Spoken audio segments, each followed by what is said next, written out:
اسی طرح سے اے اللہ تعالیٰ ہمیں وہ دن بھی یاد ہے، وہ حدیث بھی یاد ہے کہ مدینے کے اندر ایک یہودی تھا، جب اذان دی جاتی تھی، جب مؤذن کہتا تھا اشہد ان محمد رسول اللہ، تو یہ کہا کرتا تھا کہ یہ ہر کذاب کہ جھوٹے کو جلا دو، محمد صلی اللہ علیہ وسلم کو جھوٹا کہتا تھا۔ اس کا یہ معمول تھا، اس یہودی کا معمول تھا۔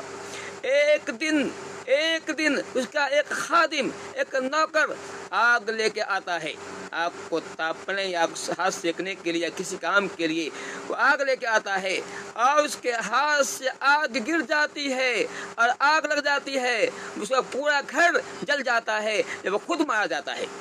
اے اللہ، جس طرح سے تو نے اس یہودی کی، جس نے نبی کو کے بارے میں کہا تھا کذاب، کا نبی کو کذاب کہا، جھوٹا کہا تھا، تو اس خبر یوں لی کہ اس کے خود اس کے ہی گھر میں اس کے ہی آگ سے اس کا گھر جلا دیا، نبی کو تو نے نہیں جلایا تھا۔ اے اللہ تعالیٰ، جس طرح سے تو نے اس یہودی کی خبر لی تھی، اے اللہ تعالیٰ آج جو تیرے نبی کی شان گستاخی کر رہا ہے، آج تو اس کی خبر لے، اس کے ساتھ وہی معاملہ کر جو تو نے اس کے ساتھ کیا تھا۔ اے اللہ تعالیٰ، تو قادر مطلق ہے۔ ابو جہل، یہی ابو جہل کفر کا سردار، جس نے ایک دن آپ صلی اللہ علیہ وسلم کے سر میں پتھر مارا تھا، ایک دن یہی ابو جہل آپ خانہ کعبہ کے شہر میں نماز پڑھ رہے تھے، ابو جہل نے وہاں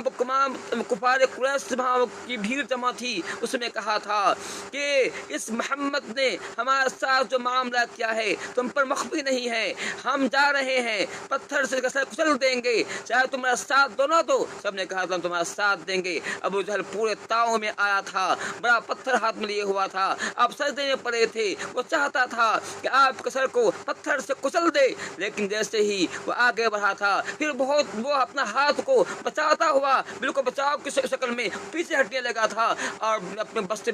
وہ پیچھے بھاگا تھا، اور اس کا چہرہ پھک پڑ گیا تھا، اس کا چہرہ پیلا پڑ گیا تھا۔ لوگوں نے اس منظر کو دیکھا تو کہا تھا ابو جہل تمہیں کیا ہو گیا، تم گئے بڑے تاؤں میں گئے تھے، لیکن تمہیں کیا ہو گیا؟ ابو جہل نے کہا تھا کہ میں نے دیکھا کہ میرے سامنے ایک ایسی اونٹنی، جیسی اونٹنی میں نے کبھی نہیں دیکھا تھا، پورا منہ پھاڑے ہوئے میرے سامنے کھڑی ہے، لگتا تھا وہ میرے سر کو کچل دے گی، مجھے ہلاک کر دے گی۔